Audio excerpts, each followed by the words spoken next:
As Doom the Dark Ages rapidly approaches, more and more I'm getting these 3 questions. Do you think you'll like it more than Doom Eternal? What will you do if it disappoints you? And most recently, why are you a lot less excited for the Dark Ages than you were for Eternal? These are interesting questions because, as many of you know, Doom Eternal is a special topic to me. I covered it for 2 whole years, I ran the community podcast, I even got to help with the game and the updates. It's the reason my channel took off in the first place.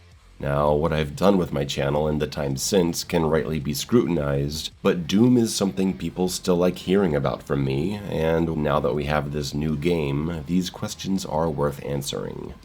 Doom Eternal to me is like Mortal Kombat 9. MK9 was the first game I ever dove into on a strategic analytical level. I started this channel in 2011 making tech videos and strategy guides. I made new friends, in person and online, I joined a global community, I traveled the country competing for the first time, and I found something to invest in and care about during a few years of my life where I felt lost, honestly. I have a whole video on how MK9 changed my life. I invite you to check out my story. It doesn't matter if a better Mortal Kombat comes out, or if other fighting games are superior. There's only one MK9, the game that came along when I needed it the most. It helps that the game is also amazing. Doom Eternal also had a profound impact on my life. The conditions were similar, only this time instead of the tough times being personal, they were global. The world had just shut down in March of 2020, and everyone was having a bad time. We were frustrated, sad, paranoid, lonely, isolated. And in that first week of global uncertainty, we were given a game that was so good it helped us forget about the world's problems. We focused on it intensely, discussing strategy, forming a community.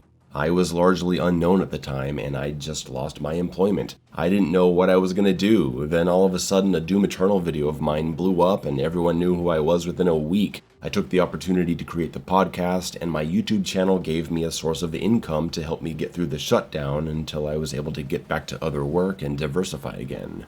But here I was again, like MK9, diving in deep, strategizing, and making video guides. But this time for a much, much larger audience. And not just becoming part of a community, but helping to lead it. It gave me purpose in a dark time. It set me on a whole new life direction. I went on to talk about many other games and think deeply about why I think they're good, which eventually landed me work in the industry doing QA, design consulting, and other forms of collaboration on some great new games. How can another Doom compare to this? How could I possibly form a stronger emotional connection to the next game?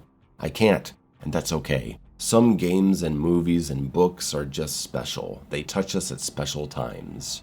And even without the personal connection, Doom Eternal is just my pace. I love the fast action, the combos, the mobility options, the vertical nature of it. That was a huge part of my hype for it.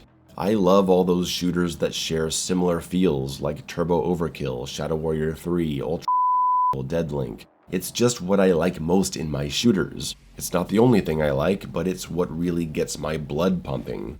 Eternal looked like everything I loved about Doom 2016 just cranked up to 11, while the Dark Ages looks like a whole new vision that's built around some things that don't personally excite me that much. First-person melee, an emphasis on parrying, the outdoor world in a medieval fantasy setting isn't really my thing. So I'm expecting to like the Dark Ages. I may love it greatly, but I'm already prepared for it not to have the impact on me that Eternal had. And again, that's okay. It doesn't have to change my life. But what if I don't like it? What if it disappoints me? Well, if that's the case, I'll be honest about it. I'm looking forward to playing it, obviously, and I'm confident we'll at least get a well-made game. And if there are things that don't work about it, I hope they're ready to listen to feedback if we can help them. I want to go in with an open mind. Do you guys remember that no-clip interview with Hugo Martin before Eternal came out? He talked about how they were far into development of Eternal, and he went to Marty saying, hey, this game isn't fun. It was really boring, but no one really said that or acknowledged it. Like, I noticed, I was telling Marty, I'm like, no one's playing the game, and I don't want to play the game, and you don't want to play the game. And he was like, well, no, I do want to play the game. I love Doom. And I'm like, no, let's be honest. Like, I'm not making an excuse to go into the office right now so I could play the game on a Saturday. Every ability that we gave the player completely broke the game. It was all a lie, basically. I was playing in a way that was like meant to make it look cool, and I was weapon switching and doing all these things, but the whole time I was, I'm like, the game needs to make you play this way. Like, I'm going to play this way because this is kind of like a touch point for what we hope to achieve, and how the game will naturally make you want to play, where I'm switching and I'm moving and I'm dodging, and you can feel it. You can feel the action, and it looks awesome. Because if it looks fun to play an action game, then it probably feels fun to play an action game. From there, they put together Eternal's core loop, resource management, weak point targeting, all that stuff. Everything that was missing from the QuakeCon reveal just a year and a half before launch, because they figured out the gameplay late into development. And this has always stuck with me. Eternal was how Hugo found his design philosophy, and that means they went into the Dark Ages with a much more focused vision. They were looking for the fun from the ground up, because that's the priority. It may not be everyone's idea of fun, but the fun zone philosophy should be strong.